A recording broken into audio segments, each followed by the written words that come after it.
Argiaren podcastak. Vegetarianoek animaliak entzuten dituzte. Beranduegi. Feministek gizonak entzuten dituzte. Beranduegi. Tertulistoek kurrikuluma hobetzeko entzuten dute. Beranduegi. Jeltzaleek, hauek igual ez. Eta zuk, Ruper, beranduegi entzuten alduzu. Ene begiek ez dute malko isuritzeko gogorik. Bale, Ruper, bale. Beranduegi, autobomborik behar ez duen podcasta. 2 ostiralean behin argia.eusen.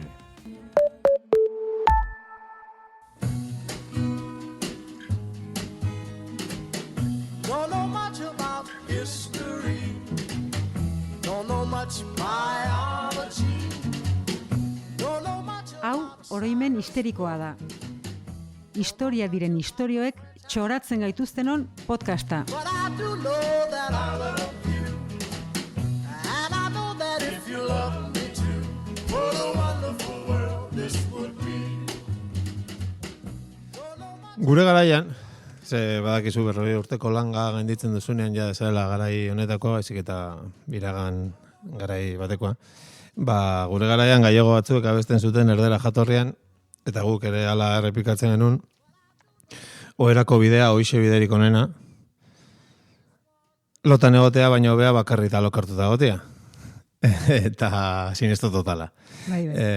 Eta gaur, oherako bide hori egingo omen dugu, ezta? Bai, ze udaberria da, denok esnatuta piztu egiten omen garen garaian, baina ni ez. Ni logurea jota etorri naiz, eta ohera itzultzeko gogoz. Ez dakit, udaberriko astenia edo dan, ez? Astenia. Astenia, bai, ez? Neke, hola... Bai, Bai, apatia hori. Edo, agian, joan den urteko podcast batean esan genuen bezala, hominidoek, ez, gure arbasoek hibernatzen omen zutela, eta urten ere, negu hontan ere, ez dudala hortarako aukerarik izan. Ez duzu behar beste hibernatu. Barkatu, esan dizute. Egunon? Natorrela. Oeaz hitzein behar dugu. Bai. Lo geratu gabe, Beste gai bat neukan, baino oeaz Vale. egita erabaki dut. Eta hortarako, oso atzera egin behar dugu. Beti, les? Bai, zuaitzetik lurrera, duela 23 eta 5 milioi urte artean. Bakarrik. Bai, miozenoan, eta da primate batzuk zuaitzetatik jeistea erabaki zutela. Primate horietako batzuk bihankatan ibiltzen hasi ziren, lurrean hobeto moldatzeko, eta horrela iritsi ziren lehen hominidoak duela 7 milioi urte gutxi gora bera, eta lotarako ere zuaitzetako adar deserosoak utzi eta lurrera jaitsi ziren. Ze momentu hori, Bai, baina lurra ere, etzen bereziki erosoa, agian Ja. adarretik zintzilek, ez? Loa hartzea baino Depende adarra. erosoagoa, bai, hori da. Eta oheak egiten hasi ziren.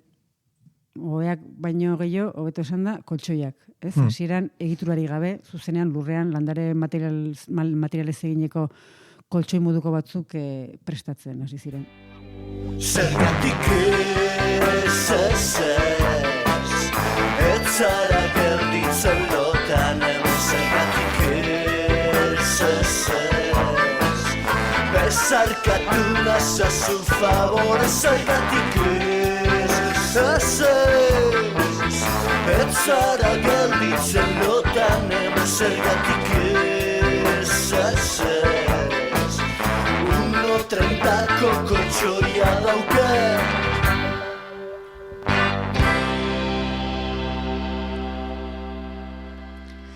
Egia esan ez dakigu noiz hasi ziren koltsoi hoiek egiten, ziurrenik duela 77.000 urte baino askoz lehenago, baina garai horretakoa da aurkitu den koltsoirik zaharrena, edo arren arrastoak behintzat. Ego Afrikan aurkitu zuten koltsoi hori Sobudu gobazuloan 2011an, eta horrek albidetu zuna zen, koltsoi horiek nolakoak ziren, nola egiten zituzten jakitea, ez? Hainbat geruza izaten zituzten, eta goiko geruzan osto leunenak jartzen zituzten. Eta gainera, izurriten kontrako propietatea zituzten landareak aukeratzen zituzten, erabiltzen zituzten, Eta propietate horiek eta galtzean, eta erosotasuna ere galtze zutenean, ostoak eta lehortzean, koltsoia erre eta beste bat egiten zuten. Edo hori uste dute, bintzat adituek. Bueno, pues ondo, ez? Bai. Egia zen. Bai, gaina, arrasto horiek adierazten dute koltsoia neko lodia zela. 30 zentimetro inguruko lodiera zeukala, eta 1,30ko koltsoia baina handiagoa zen, zabalagoa, eta 2 metro ingurukoa zen. Ez zutela bakarri lo egiten, edo Ego Afrikan, bada Leonardo da Vinciren marrazki gizonaren... Marrazki... Bai, postura horretan, lo hartzen. Bai. Osea, eskubaloiko portero bat, penalti bat gelditzea manian bezala. Hola lo egite gustatzen zitzaidea. Bai. Baina, bueno, esan dugu, lurrean lo egitea, etzela berez oso erosoa, koltsoi hori jarrita ere, pues, bai, zuaitzetan, esan dugu, zuaitzako adarretan lo egitea baino erosoagoa zen, baina alde txarrak ere bazitun, aire zirkulaziorik etzegon, orduan temperatura beroak jasangaitzagoa ziren, ezetasuna ere bai, izurrite arriskua handiagoa zen, sugek edo bestelako animaliak erasotzeko arriskua ere bai. Orduan, ez zioten koltsoi bigun horri uko egin nahi, eta horregatik nolabait ere egin zuten azan, koltsoiak zuaitzetara igo. Edo nolabaiteko egitura bat, plataforma bat, plataforma jaso bat eraiki, eta horren gainean koltsoia jarri, azken finean, oeak egin. Gaur egun ekologista asko bezala, ez? Bai? Bueno, zuaitzetan hor etxetxoak dituztela protestatzeko, tipo autopista baten eraikuntzan kontra, eta, ez? Nanteseko zad. Bai. Estilo hortan. Bueno, ez dakit hauek protestarako erabiltzen zuten. Kontua da, hori, aurkitu den oherik zaharren hau da, egitura eta guzti, Egiptokoa da. Nola ez?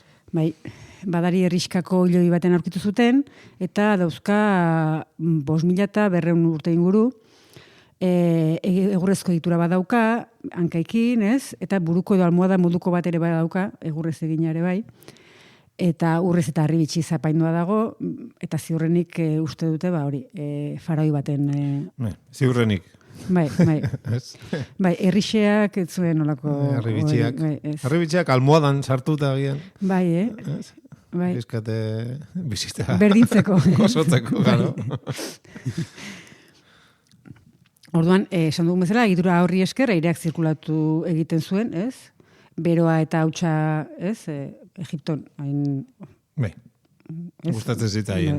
Eta gustatzen zaien. Hori da, pues, hori, beroa eta hautsa pixka bat saiestuz, sugeak ere, eta beste arrisku batzuk ere saieste zituzten, eta hori, egia da, Tutankamon hilobian ere, hainbat ohe aurkitu dituztela, luxuzkoak ere bai, baina hori, horiek asko ze berriagoa dira, 2000 urte berriagoak edo. Baina, ez ziren bakarrik lehen horiek Egipton agertu, garai beretsuan, duela 4.500 urte ingurun, Eskoziako iparraldeko horni uartean, Eskarabra izeneko herriska badago, eta herriska hori osatzen zuten 40 metro kuadro inguruko espazio bakarreko etxe bizitzak, ez?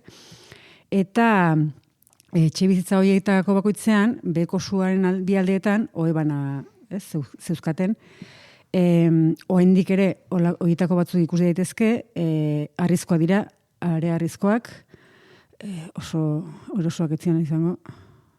Ja, bueno. Bai. Osasuntxu amenda, ez? Bai, ez da? Koltsoi gogorrean gainean lo egitea. Bai, ez dakit. Alde horretatik behituta. Bai, eta Eskozia eta Egiptokoa ere ez dira bakarrak, ze Maltan, oherik aurkitu ezten arren, garai hartako buztinezko eskulturatxo bat aurkitu zuten, eta eskulturatxo hori hortan, emakume bat agertzen da, ez? Plataforma jaso baten gainean lotan, hau da, ohe batean lotan.